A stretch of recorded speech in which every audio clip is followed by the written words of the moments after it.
If you want to make your electrical conduit bending way easier, knowing the right tools is a total game changer. Alright, so when you're working with conduit bending, the key tool you gotta have is a conduit bender. This thing helps you shape metal pipes without breaking a sweat, making sure your wiring runs smoothly through walls or ceilings. Next up, a fish tape puller is clutch for pulling wires through those bends without getting stuck or tangled. It saves so much time and frustration. Also, grab a tape measure to get your angles just right, because precision here means less headache later.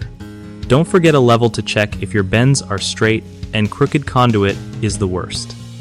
A conduit reamer is super helpful too. It smooths out rough edges inside pipes so wires don't get snagged.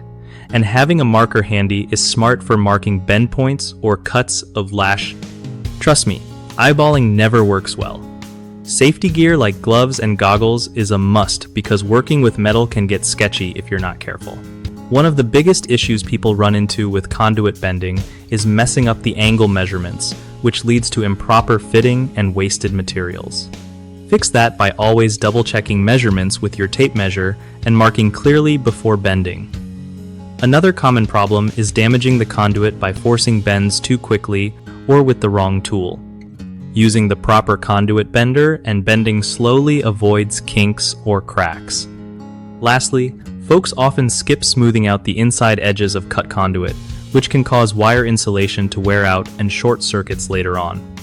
Using a conduit reamer right after cutting fixes this easily and keeps everything safe.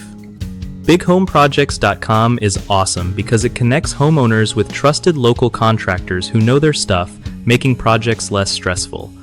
Plus, contractors get a steady flow of work from people who really need their skills, so it's a win-win for everyone.